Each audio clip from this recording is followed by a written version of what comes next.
জয়গুরু। আজ এই যাজন পর্বে ঠাকুর দুটি সৎসঙ্গকে কেন্দ্র করে তার সময়ের সশরীরে থাকা অবস্থার যে দুটি ঘটনা ঘটেছিল তাই নিয়ে কথা বলার সুযোগ করে দিয়েছেন আপনাদের কাছে। আমরা অনেক সময় বিভিন্ন জায়গাতে ঠাকুরের সৎসঙ্গে, উৎসবে বা ব্যক্তিগত যাজনেও এই কথাটা অনেকবার শুনেছি যে সৎসঙ্গ যেখানে হয়, যতক্ষণ সৎসঙ্গ চলে ঠাকুর সেখানে সশরীরে উপস্থিত থাকেন। এটা কতটা সত্যি অনেকের মনে হয়তো কিছুটা দ্বিধা বা হালকা অবিশ্বাসের জায়গা থাকলেও থাকতে পারে।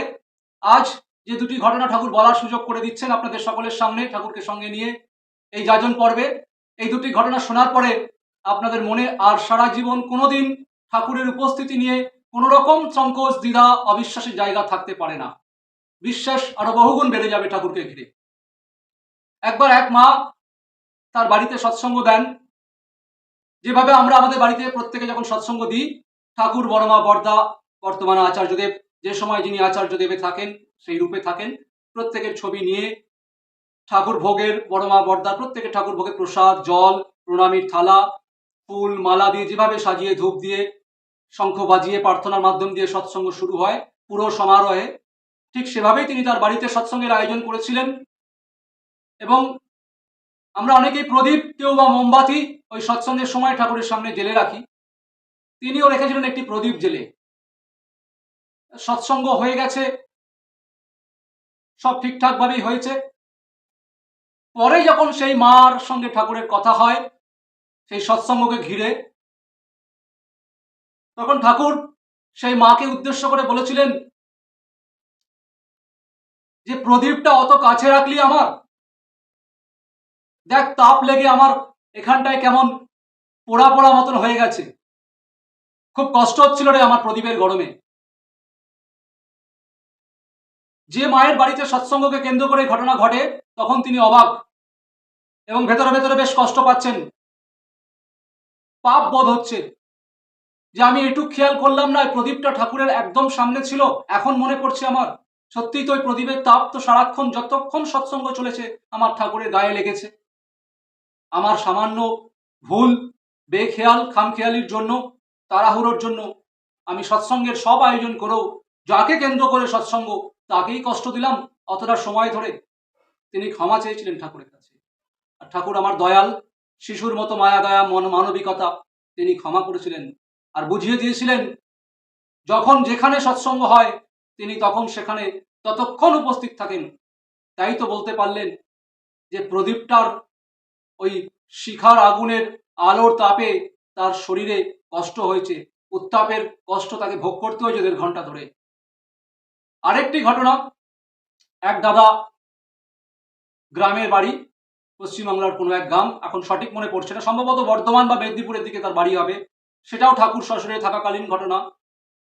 তিনি এরকম তার বাড়িতে অনেককে ঠাকুরের কথা বলেন বা গ্রামের অনেককে বলেন যে আমি আমার এই ঠাকুরের দীক্ষা নিয়েছি, শ্রী শ্রী ঠাকুর অনুকূলচন্দ্র চক্রবর্তী আমার গুরু, তিনি সবার বাড়িতেই আসেন, যখনই সৎসঙ্গ হয় তিনি উপস্থিত থাকেন, আমার বাড়িতেও তিনি আসবেন। তিনি এই কথা অনেকবার অনেককে বলেছেন আর প্রত্যেকেই তাকে এই কথা শুনে ব্যঙ্গ করেছে, কোথায় রে, কোনো সৎসঙ্গে তো ঠাকুরকে দেখতে পাই না, তার উপস্থিতি ঘটে না, আর তুই বলছিস তোর বাড়ি সৎসঙ্গ দিলে সেখানেও ঠাকুর আসবে, দেখবো তো ঠাকুর কেমন আসে।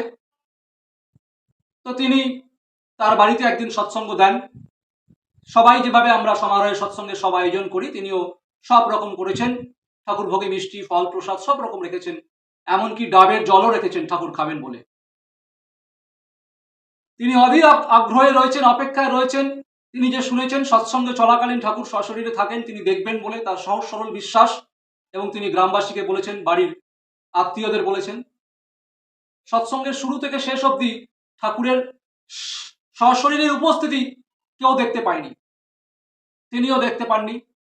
প্রত্যেকে তাকে আবার সৎসঙ্গের পরে ব্যঙ্গ বিদ্রুপ করেছে, কি রে তোর ঠাকুর কোথায় রে, সবই মিথ্যে কথা, তো ঠাকুর তো আসেনি সৎসঙ্গে, কোথায়, শুধু তো ফটো ছিল, 1.5 ঘন্টার পরও তো আমরা অনেকক্ষণ ছিলাম তোর ঠাকুরকে দেখবো বলে, দেখলি তো তোর এসব কথা বেকার কথা, মিথ্যে কথা, তোর ঠাকুর আসে না, কি করে আসবে, দেওঘর থেকে এত দূরে সম্ভব তোর ঠাকুরের পক্ষে আসা, কোথায় কোথায় সৎসঙ্গ হয় সারা ভারতবর্ষের বিভিন্ন জায়গায়, সব জায়গাতে তোর ঠাকুর ছুটে যাবে কেমন করে রে, এটা হয় না। তিনি খুব কষ্ট পেয়েছেন, মনের দুঃখে রয়েছেন। এবার একদিন তিনি দেওঘরে এসেছেন, ঠাকুর প্রণাম করে বেশ কিছুটা দূরে মুখ কিছুটা ফিরিয়ে অভিমানে নিজের মনে কাঁদছেন। ঠাকুর ব্যাপারটি খেয়াল করার পরে তাকে ডাকেন, সে মুখ ঘোরাবেন অভিমানে। ঠাকুর তখন বলে, কি কষ্ট হয়েছে রে, আমাকে বল না। তিনি এবার কিছুটা অভিমান সরিয়ে ঠাকুরের দিকে তাকিয়ে দূরে বসেই তাকিয়ে ঠাকুরকে বলছেন, ঠাকুর, অনেক বড় মুখ করে আমি দীক্ষা নেওয়ার পরে আমার পরিবারের আত্মীয়দের বলেছিলাম, গ্রামবাসীদের বলেছিলাম তোমার কথা, যে যেখানেই যখন সৎসঙ্গ হয় তুমি সেখানে উপস্থিত থাকো। তারা শোনার পরে আমাকে ব্যঙ্গ বিদ্রুপ করেছিল। আমি তখন তাদের থামানোর জন্য বলেছিলাম, ঠিক আছে, আমি আমার বাড়িতে যখন সৎসঙ্গ দেব তখন তোমরা দেখো আমার ঠাকুর আসে কি আসে না। আমি সেদিন তোমায় দেখিয়ে দেবো, তোমাদের দেখিয়ে দেবো যে আমার ঠাকুর আসে কি আসে না। তো ঠাকুর সৎসঙ্গের শুরু থেকে শেষ অবধি তুমি আসনি, সশরীরে তোমায় কেউ দেখতে পেল না। সৎসঙ্গের পরেও আমার বাড়ির আত্মীয়রা অনেকক্ষণ অপেক্ষা করেছিল, গ্রামবাসীরা, তারপরও তোমায় দেখতে পাইনি। এতে তো আমার প্রতি তাদের ব্যঙ্গ বিদ্রুপ বিদ্বেষ আরো বেড়ে গেছে ঠাকুর। কথায় কথায় আমাকে ওরা হেয় করছে, তোমাকে নিয়ে যেমন তেমন কথা বলছে। তোমায় কেউ আঘাত করলে, ছোট করলে কষ্ট হয় তো ঠাকুর তখন। আমি যে তোমায় বিশ্বাস করি, আমি যে জানি তুমি ছিলে, কিন্তু ওদের বোঝাবো কেমন করে তুমি ছিলে। আমার নিজেরও এখন মাঝে মধ্যে ঠাকুর সংকোচ হচ্ছে, দ্বিধা তৈরি হচ্ছে, হালকা অবিশ্বাস তৈরি হচ্ছে, আদৌ তো তুমি থাকো কি সৎসঙ্গের সময়। ঠাকুর সবটা মন দিয়ে শুনলেন, শোনার পরে বললেন, ওরে পাগল, তুইও অবিশ্বাস করলি, বাকিরা করলো, ওরা তো আমাকে গুরু হিসেবে ধরেনি, পরম পিতাকে চেনেনি, ওরা তো ব্যঙ্গ বিদ্রুপ করবেই। তা বলে তোরও বিশ্বাস চলে গেল এই ব্যঙ্গ বিদ্রুপে? বিশ্বাসটা ধরে রাখতে পারলি না? বিশ্বাস ধরে রেখেই নয় আমার কাছে আসতি, এত অভিমান করলি আমার ওপরে। তাহলে শোন, আমি গেছিলাম কিনা তুই বুঝতে চাস তো? দেখ, তুই সৎসঙ্গের দিন এইভাবে সবকিছু সাজিয়েছিলি, এত রকমের ফল প্রসাদ দিয়েছিলি, আর আমি জল খাবো বলে ডাবের জল রেখেছিলি। কিন্তু মনু, সবই করেছিলি, তো ডাবের জল কিন্তু আমার খাওয়া হয়নি। আমি সবকিছু খেয়েছিলাম তৃপ্তি করে, পুরো সৎসঙ্গ উপভোগ করেছি, আনন্দ করেছি, সৎসঙ্গ খুব ভালো হয়েছিল। যখন জল তেষ্টা পেয়েছে প্রসাদ খাওয়ার পরে, ভোগ নিবেদনের পরে, আমি যখন জল খেতে গেলাম, দেখলাম ডাবের মুখটা ছাড়াসনি, জলটা খাবো কি করে? ওই ডাবের ওপরটা সামান্য কেটে রেখে দিয়েছিলি, মুখটা তো ছাড়াবি, তবে তো জলটা বেরোবে, খেতে পারবো। বল, এমনটা করেছিলি কিনা, মনে পড়ছে এখন? হ্যাঁ ঠাকুর, আমি তো ভুলে গেছিলাম ডাবের মুখটা ছাড়িয়ে দিতে। আমার এতটুকু তখন খেয়াল হয়নি যে সত্যিই তো ডাবের ওই টাকটা ছাড়িয়ে না রাখলে তুমি জলটা খাবে কেমন করে। তখন সে অঝরে কাঁদতে শিশুর মতো, বুঝতে পারছে তার ঠাকুর সেখানে উপস্থিত ছিল কিনা, তিনি সশরীরে সৎসঙ্গে উপস্থিত থাকেন কিনা। তার কাছে তখন পরিষ্কার হয়ে গেল তার ঠাকুর সেদিন সৎসঙ্গের শুরু থেকে শেষ অবধি ছিল। ঠাকুর কষ্ট পেলেন খালি ওই ডাবের জলটা জল তেষ্টায় খেতে না পাওয়ার ফলে। বাকি ঠাকুর সবটা গ্রহণ করেছেন, খুব আনন্দ করেছেন, সৎসঙ্গ খুব ভালো হয়েছে। এখন এই দুটো ঘটনার মধ্যে দিয়ে আমি আশা করি ঠাকুর আমাদের সকলকে আরো একবার বুঝিয়ে দিলেন, তিনি যা যা বলেছেন, যা যা বলেন, সবটা করেছেন, সবটা করেন। এই দুটো ঘটনা সহজ সরল জলের মতো বুঝিয়ে দিল যে তিনি যখন যেখানে সৎসঙ্গ হয়, তার যাজন হয়, তাকে নিয়ে কোনো কাজ হয়, তিনি সশরীরে সেখানে উপস্থিত থাকেন।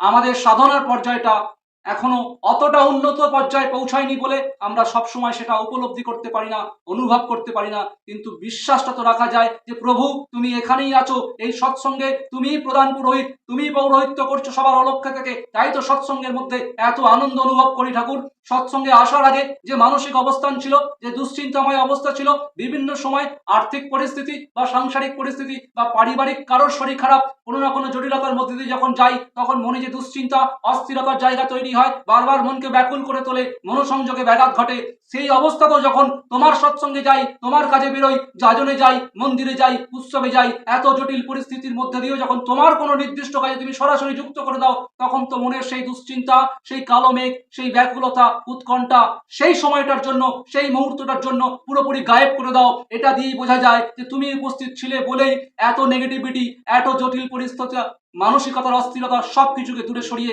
সেই সময়টায় এক আলাদা আনন্দ অনুভব করতে পারি। আর এই আলাদা আনন্দ অনুভবের উপস্থিতি, এই অবস্থায় বুঝিয়ে দেয় তুমি ছিলে, তুমি আছো, তুমি থাকবে। তাই আজকের এই যাজনের পর্বে অঙ্গীকার করুন আর কোনোদিন কোনো অবস্থাতেই নিজের বিশ্বাসকে টলতে দেবেন না, মনকে অস্থির হতে দেবেন না।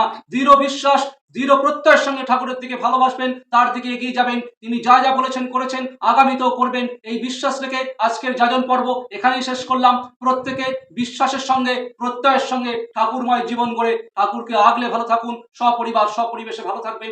আগামী দিনে আবার নতুন বিষয় নিয়ে ঠাকুরের নতুন কথায় ঠাকুর যেমন যোগান দেবেন, ঠাকুরকে নিয়ে আমরা সকলে আনন্দ করব। জয় গুরু, বন্দে পুরুষোত্তমম।